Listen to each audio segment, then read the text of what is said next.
I never thought my wedding day would end with me in tears, not tears of joy, but tears of rage. My name is Sarah Mitchell, and at 28, I should have been celebrating the happiest day of my life. Instead, I was about to learn just how far my mother would go to control me, even from beyond my father's grave. The day had started perfectly. The October weather was crisp and clear, with just enough autumn color in the trees to make every photo look like a magazine shoot.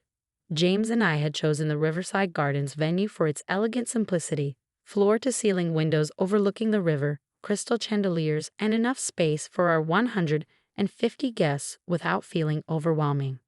I'd spent the morning getting ready with my bridesmaids, trying not to think about the empty spot where my father should have been.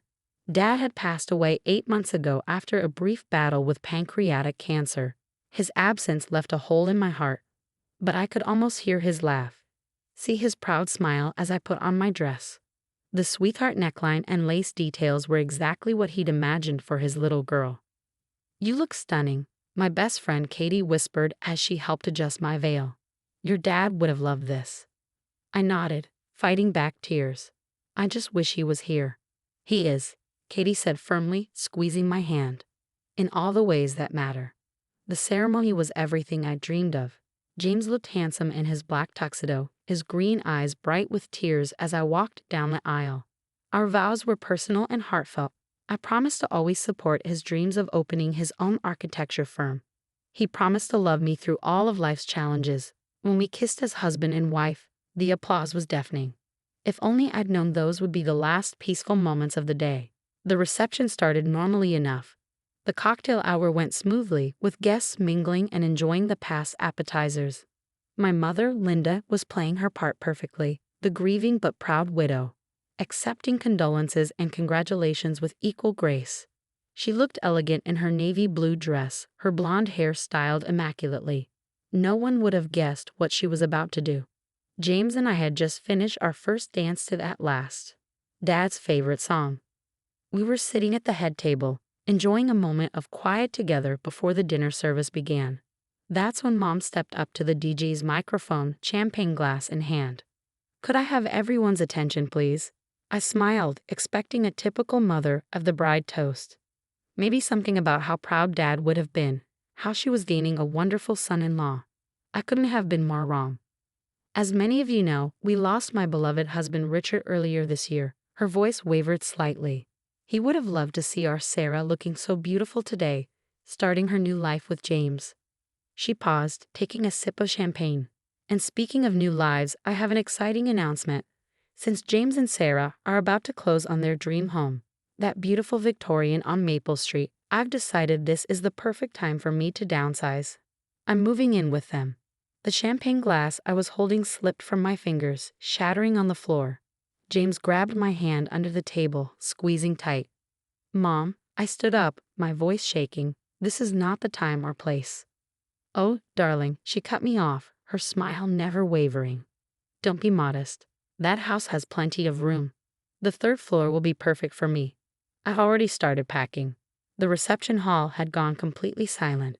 200 eyes darted between my mother and me, waiting to see what would happen next. I could feel the heat rising in my cheeks. "Mom, we never discussed this. James and I are just starting our lives together. We're not having anyone move in with us." Her smile turned cold. "Well, about that $2 million inheritance your father left you." My heart stopped. The inheritance. Dad had been successful in his construction business, building it from nothing into a regional powerhouse. He'd always promised the company and the bulk of his estate would go to me, his only child. I'd worked alongside him since college, learning every aspect of Mitchell construction from the ground up. "What about it?" I asked, though a sick feeling in my stomach told me I already knew. "Your father left me as executor of his estate," Mom said, her voice carrying clearly through the silent hall. "If you don't let me move in, you'll never see a penny of it. No inheritance, no company shares, nothing." Gasps echoed through the room. James stood up beside me, his arm wrapping protectively around my waist. "Mrs. Mitchell," he started, but Mom cut him off. "Linda, please. We're family now, and family takes care of each other, don't they, Sarah?" I felt like I was going to be sick. The room was spinning slightly, faces of friends and family blurring together as they watched this nightmare unfold. But beneath the shock and humiliation, something else was building. Anger. Pure, white-hot anger. Because what my mother didn't know, what she couldn't know, was that I'd already seen Dad's real will. 2 weeks before he died, Dad had called me into his hospital room while Mom was at home resting. His face was gaunt, his once powerful frame wasted by cancer, but his mind was sharp as ever. "Princess," he'd said, using his nickname for me since childhood. "There's something you need to know. Your mother, she's not handling things well. The idea of being alone, of losing control, it's making her act irrationally." He'd reached under his pillow and pulled out an envelope. "This is a copy of my real will, witnessed and notarized last month. The original is with my lawyer, David Cohen.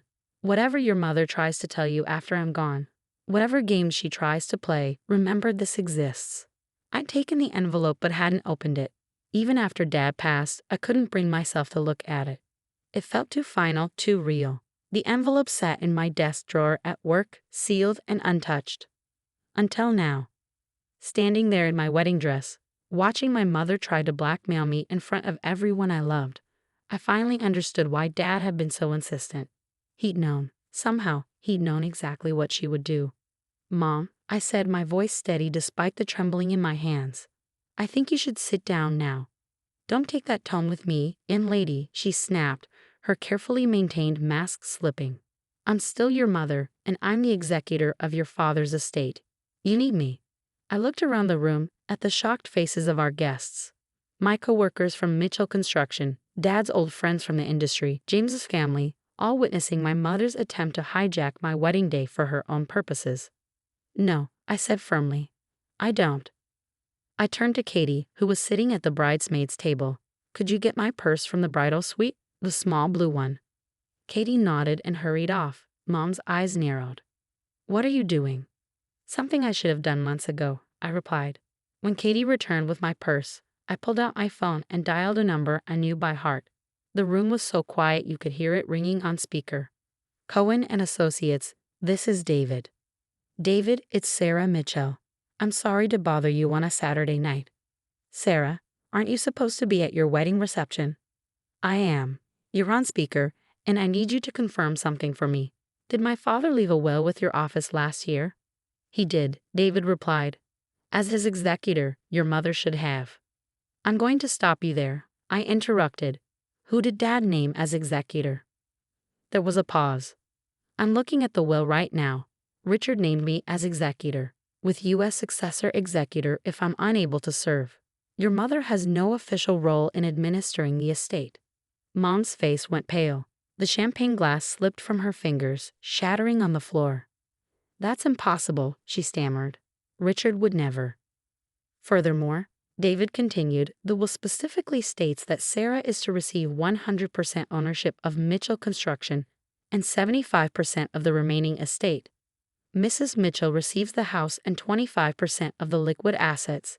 There are no conditions attached to Sarah's inheritance and no provisions for Mrs. Mitchell to live with Sarah and her spouse." The silence in the room was deafening. I could see the moment it hit her, the realization that her power play had failed spectacularly. "Thank you, David," I said. "Could you come by my office Monday morning? I think it's time we executed Dad's real will." "Of course. And Sarah? Congratulations on your wedding." I ended the call and looked at my mother. She was gripping the microphone stand, her knuckles white. "You knew," she whispered. "All this time you knew." "Dad knew you better than you thought," I replied. "He knew you'd try something like this. He protected me one last time." Tears were streaming down her face now, but I felt no sympathy. She tried to use my father's death and my inheritance to control my life, and she'd done it on my wedding day. "James," I said, turning to my new husband, "would you like to join me in asking my mother to leave?" He nodded, his jaw set firmly. "Security," he called to the two men by the door. "Would you please escort Mrs. Mitchell out?"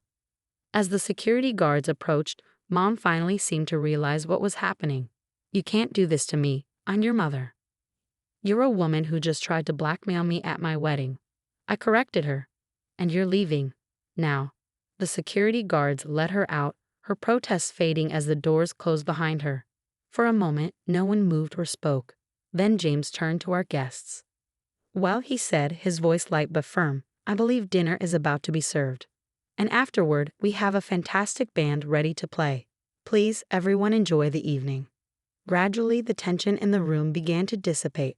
The band started playing, conversations resumed, and waiters appeared with the first course. But I knew nothing would ever be the same. My relationship with my mother was irreparably damaged, but maybe that was for the best. James pulled me close, pressing a kiss to my temple. "Are you okay?" I looked up at him, this man who had stood beside me without hesitation, who was ready to face whatever came our way together. "I will be," I said. "We will be." And I meant it, because sometimes the happiest endings come from the most unexpected beginnings, even if those beginnings involve your mother trying to blackmail you at your own wedding. Katie appeared at my elbow with a fresh glass of champagne. "So," she said with a slight smile, "I guess this means we won't have to redecorate the third floor after all." For the first time since Mom grabbed the microphone, I laughed. "No," I said, taking a sip of champagne. "I think James and I will keep it just as it is. Our home, our rules." The night was still young, and despite everything, I was determined to enjoy my wedding reception. Tomorrow would bring new challenges, dealing with the fallout, executing Dad's real will, facing the whispers and gossip that would inevitably follow. But for now, I had my new husband, our true friends, and the knowledge that my father had loved me enough to protect me from beyond the grave. And really, what more could a bride ask for? The morning after my wedding was nothing like I'd imagined. Instead of waking up to newly bliss, I found myself sitting in David Cohen's law office at 7:30 a.m., still wearing yesterday's makeup and clutching a travel mug of coffee like a lifeline. "Your father was very explicit about his concerns," David said, sliding a thick folder across his desk. "He knew Linda might try something like this, though I don't think even he anticipated her making a scene at your wedding." James sat beside me, his hand resting supportively on my knee. He'd insisted on postponing our honeymoon to Bali, and now I was glad he had. This needed to be dealt with immediately. "Did she file a false will?" I asked, remembering her claims about being the executor. David shook his head. "Worse. She never filed anything. She's been telling everyone she's the executor, but she never actually went through probate. The estate is still open, which means we can file Dad's real will now." I finished, finally understanding. "She has no legal standing." "Exactly." David pulled out several documents. "I've already prepared the paperwork. Once we file, you'll be appointed as successor executor since I'm stepping aside as originally planned. Then we can begin the formal transfer of assets." My phone buzzed for the 100th time since last night. Another text from Mom. "You're making a terrible mistake. I was only trying to help. Please call me." I turned the phone face down on David's desk. "What do we do first?" "First, we file the will and get your appointment as executor. Then we need to move quickly to secure the company. Your mother may not have legal authority, but she's been acting like she does. We need to make sure she hasn't made any unauthorized decisions at Mitchell Construction." My stomach dropped. I hadn't even thought about that. "She wouldn't." "Sarah," James interrupted gently. "She tried to blackmail you at our wedding. I think we need to assume she would." He was right. The mother I thought I knew would never have done what she did last night. I couldn't predict what else she might be capable of. David handed me a pen. "Sign here, here, and initial here. I'll file these immediately." As I signed the papers, I thought about the last conversation I'd had with Dad about the company. He'd built Mitchell Construction from nothing, starting with just himself and a pickup truck. By the time I joined after college, it was doing $50 million in annual revenue. Now it was worth north of $100 million. "One more thing," David said as his assistant took the signed documents. "Your father left this for you. He was very specific about when it should be delivered." He handed me an envelope, not the copy of the will Dad had given me, but a new one. My name was written on it in his familiar scrawl. "I'll give you a moment," David said, standing. James squeezed my hand and followed him out. With trembling fingers, I opened the envelope. "My dearest Sarah, if you're reading this, then your mother has done exactly what I feared she would. She's tried to use my death and your inheritance to control you. I'm so sorry, Princess. I should have seen the signs earlier, should have protected you from this sooner. Your mother wasn't always like this. When I met her, She was independent, strong-willed, passionate about her own career. But somewhere along the way, she lost herself. She became focused on maintaining a certain lifestyle, on controlling everything and everyone around her. I watched it happen but told myself it wasn't that bad. I was wrong. The company is yours now, officially and completely. The paperwork David has prepared will transfer everything to you. But there's something else you need to know. In the company's safe, behind the picture of you and me at your college graduation, there's a red folder. Inside are documents detailing every questionable decision your mother has made while working at Mitchell Construction, unauthorized bonuses to herself, questionable contracts with her friends' companies, even attempts to transfer company assets into her personal accounts. I've kept these records for years, hoping I'd never need them. But I knew if she ever tried to take the company from you, you'd need protection. Use them if you have to. But remember, your mother is a wounded person acting out of fear. That doesn't excuse what she's done, but perhaps it helps explain it. I love you, Princess. You're stronger than you know. Dad. I read the letter twice, then carefully folded it and put it in my purse. James and David came back in. I need to get to the office, I said, standing. Now. 20 minutes later, we pulled into the Mitchell Construction parking lot, my usual spot, next to Dad's old space, which I'd never had the heart to take, was occupied by Mom's Mercedes. She's here, James said unnecessarily. Good, I straightened my shoulders. Let's end this. The office was eerily quiet for a Monday morning. Our receptionist, Maria, looked up with wide eyes as we walked in. Mrs. Mitchell, I mean your mother. She's in your father's office.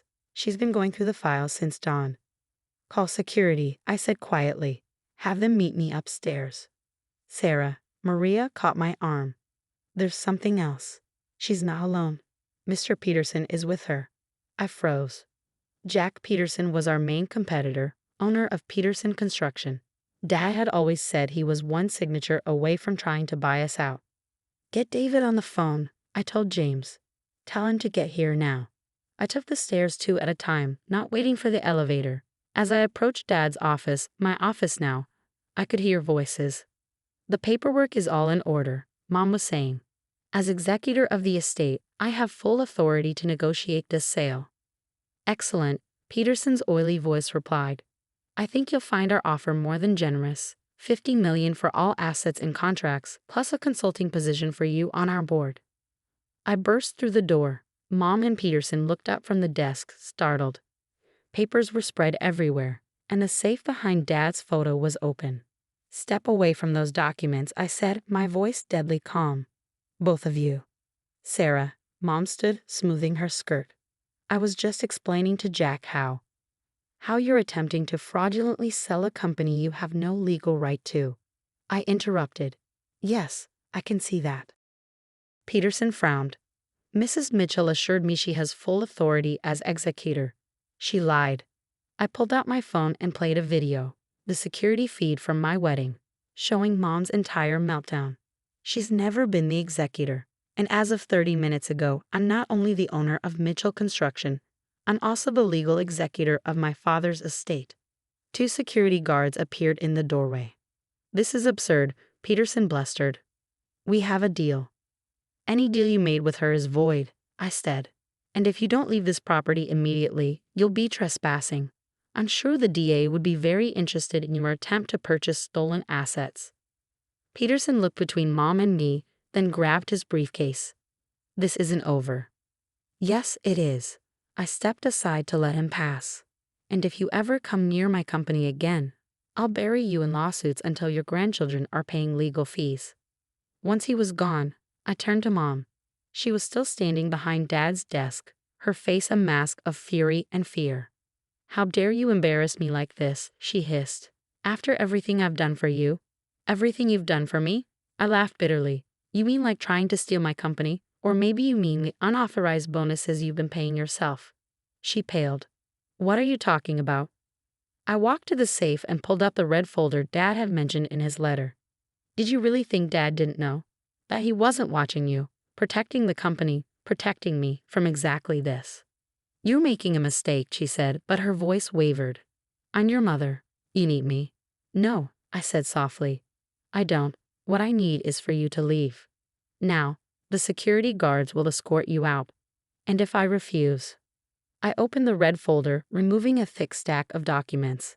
Then I'll have you arrested for attempted corporate theft, fraud, and embezzlement. Dad kept receipts, Mom, for everything. She stared at me for a long moment, then slowly picked up her purse. As she walked to the door, she paused. You'll regret this, she said. You have no idea how to run this company without me. I sat down at Dad's desk, my desk now. I learned from the best, and it wasn't you. After she left, James came in and closed the door. David's on his way. Are you okay? I looked around the office at the pictures on the walls, Dad and me at job sites, at company picnics, at my college graduation. All the moments he'd spent preparing me for this. I will be, I said. But we have work to do. I picked up the phone and dialed our operations manager. Tom, call an emergency board meeting for noon. It's time for some changes around here. As I hung up, I saw a new text from Mom. This isn't over. Family should stick together. I blocked her number without responding. She was right about one thing. This wasn't over. But she was wrong about family. Family doesn't try to steal from you. Family doesn't try to control you. And family certainly doesn't try to sell your company to your biggest competitor. Looking at the mountain of work ahead of me, securing the company, cleaning up Mom's mess, proving myself as the new CEO, I felt oddly calm. Dad had prepared me for this. He'd known this day might come. And I was ready. The next 2 weeks were a blur of meetings, audits, and damage control.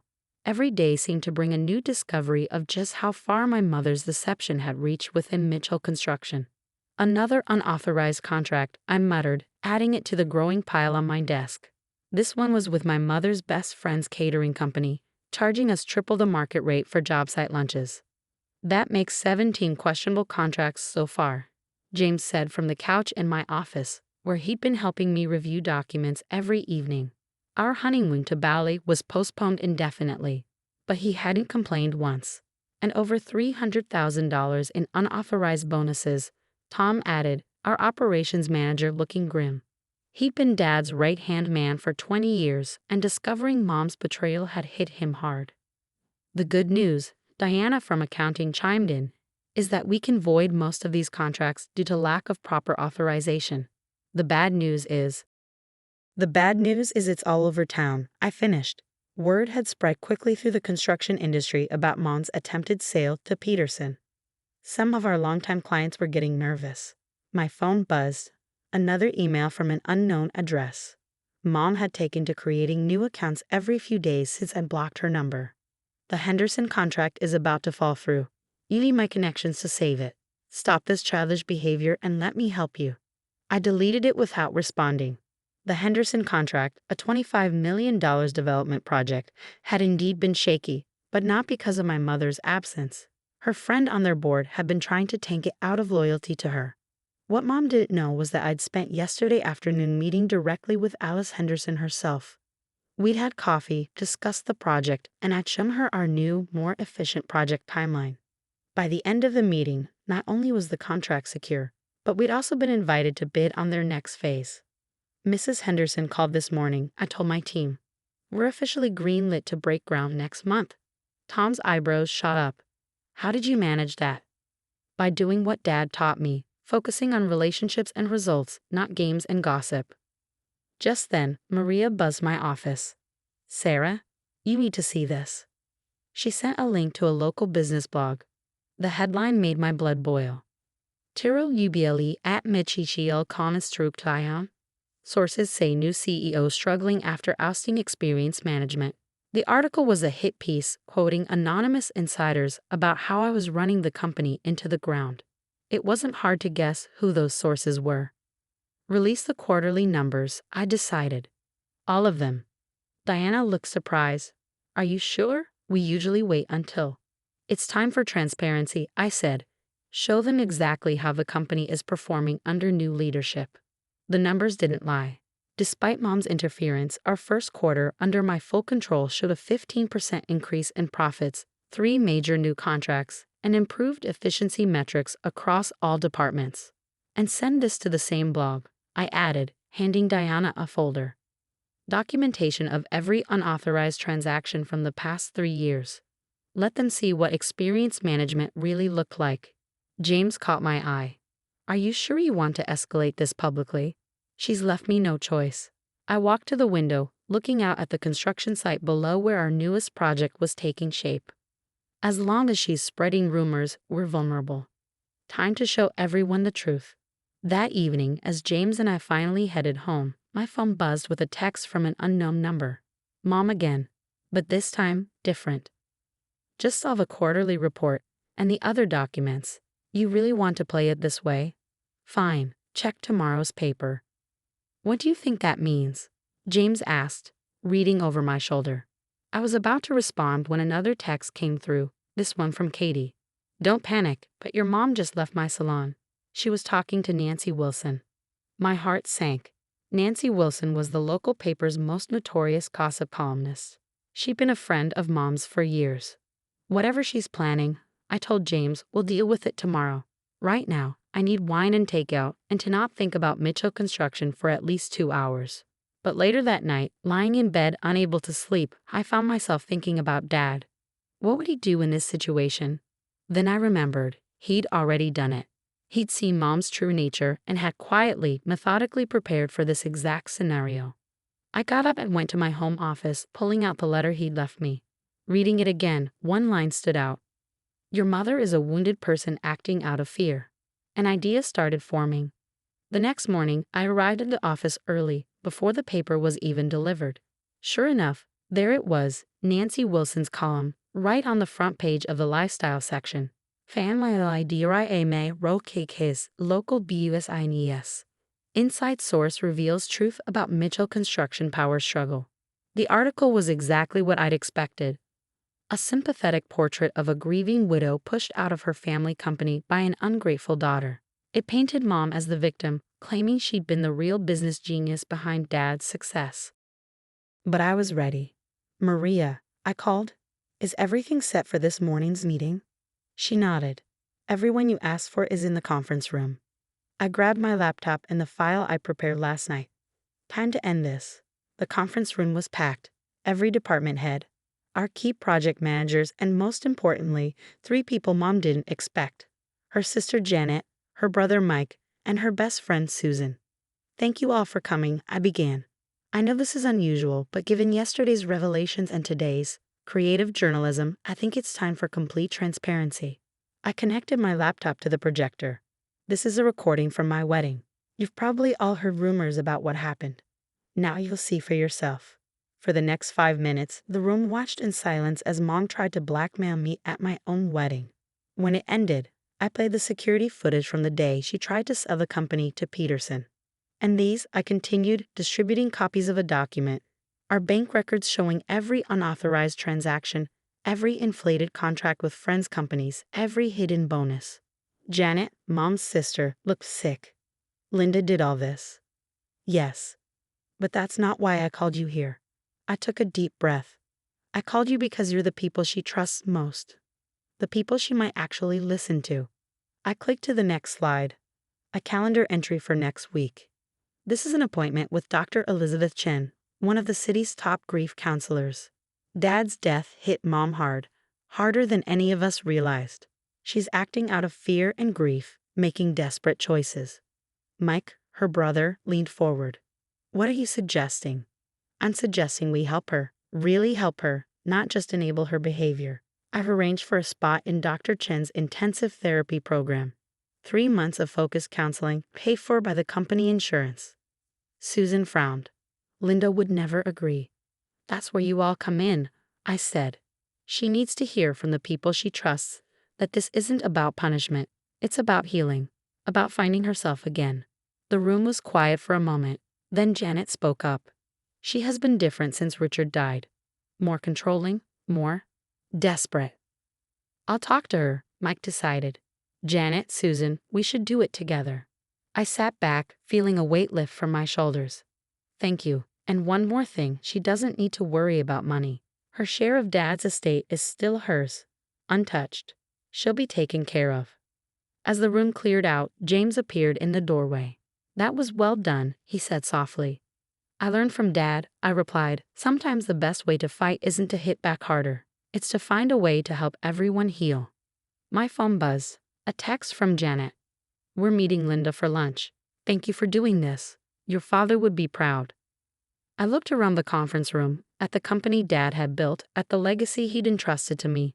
Maybe Mom would accept the help, maybe she wouldn't. But I'd done what I could while staying true to myself and Dad's memory. Come on, James said, taking my hand. Let's go check on the Henderson site. I hear they're starting foundation work today. I smiled, gathering my things. Time to focus on building something new, not fighting over the past. After all, that's what Mitchell Construction had always been about. 6 months after my wedding day, I stood in front of Mitchell Construction's headquarters, watching the new sign being installed. The company logo remained the same, Dad's original design, but underneath it now read Sarah Mitchell Carter, CEO. It looks right, James said, standing beside me with his arm around my waist. It does, I agreed. Though I keep expecting Mom to appear an object. But Mom wouldn't be appearing today. She was 3 months into her therapy program at the Riverside Wellness Center, where she'd voluntarily checked herself in after her intervention. The process hadn't been smooth. She'd initially refused to go, had threatened to sue me, and even tried to rally other family members against me. But when faced with the united front of her siblings and closest friends, something had finally broken through. My phone buzzed with a text from Janet. Linda's asking if you'll come to the family therapy session next week. No pressure. She's doing the work. I showed the message to James.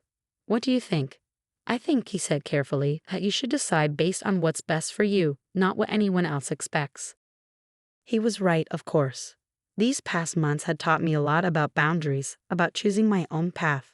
The company was thriving. We'd landed 2 major contracts that Peterson had been pursuing, and our profit margins were the highest they'd been in years. The Henderson project was ahead of schedule, and we'd just broken ground on a new development downtown. More importantly, I'd finally taken that honeymoon to Bali with James. 2 weeks of beaches, temples, and not a single work email. It was there, watching the sunset from our private villa, that I realized I was finally at peace with everything that had happened. Tell Janet I'll think about it, I decided, typing the response. Later that afternoon, I had a surprise visitor. Mike, Mom's brother, appeared in my office doorway. Got a minute, kiddo. I gestured to the chair across from my desk. What's up? Linda asked me to give you this, he said, placing an envelope on my desk. She wrote it herself, no help from her therapist. Said it was important you know that. I picked up the envelope.